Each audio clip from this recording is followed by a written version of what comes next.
আজকে আমরা একটা ভালো ফ্রেন্ডের সাথে মিট করে ফেলেছি গাইস। তো হ্যালো বন্ধুরা, সবাই কেমন আছো? আপনাদের দোয়া এবং ভালোবাসা আমি অনেক ভালো আছি। আজকে দেখতে পাচ্ছি ছোট্ট একটা মিনি ব্লগে আপনাদের প্রিয় স্বামী। তো বেশি বকবক না করে শুরু করে দেই। তো আজকে আমার একজন ভাই আমার সাথে মিট করতে আসছে গাইস। তিনি অনেক দূর থেকে এসেছে গাইস। এই বড় ভাইটা আমার সাথে মিট করার জন্য বরকলা থেকে এসেছে গাইস। তো আমি আগে থেকে জানতাম, সেই জন্য আমি খুব খুব খুব এক্সাইটেড ছিলাম। তো একটা রিলস ভিডিও করতে না করতে দেখতে পাচ্ছি আমাদের এখানে বৃষ্টি নেমে এসেছে গাইস। বৃষ্টির আগ পর্যন্ত এখানে যা কিছু করার করে নিতে হবে। আমি কখনো ভাবিনি এত দূর থেকে আমার ভিডিও দেখে আমার জন্য মিট করতে এসেছে একজন ভাই। আমি কখনো ভাবতেই পারিনি আপনাদের মনে এত তাড়াতাড়ি জায়গা নিতে পারবো। তো আমি ভাইকে বললাম আমার সাথে মিলে কেমন লেগেছে। ভাই আমার কথার উপরে বলেছে খুব খুব বেশি ভালো লেগেছে আমার সাথে মিলে। ভাইকে বললাম থ্যাংক ইউ সো মাচ এত ভালোবাসা দেবার জন্য।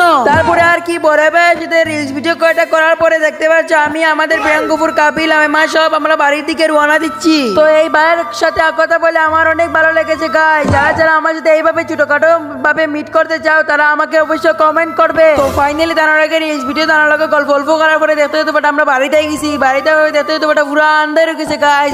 এইতে গাইস 7:30 বাজে আসছে। তো এখানে আমার ঘরে একটা খুলেন না গাইস, তাড়াতাড়ি করে আমার ঘরে ওটা খুলে নিলাম। আর দেখতে হতে বাট আমার নয়া ঘরে তাহলে কিনা আমি বক্সের মাঝে লগে আড়াইটিছি গাইস। তো নতুন দেখা যাবো গাইস। আর হ্যাঁ গাইস, আমার ব্লগার শামিমটা ইউটিউবে আইডিটা সাবস্ক্রাইব করে দিয়ে আসবেন। আমি অনেক সুন্দর সুন্দর ভিডিও দিব আপনাদের কাছে। আর হ্যাঁ গাইস, আজকের মিনি ব্লগ কিরকম হইলো আপনারা কমেন্ট করে জানাইও। তো আজকের জন্য এইটুকু, নেক্সট ব্লগে মিলছি। Bye bye.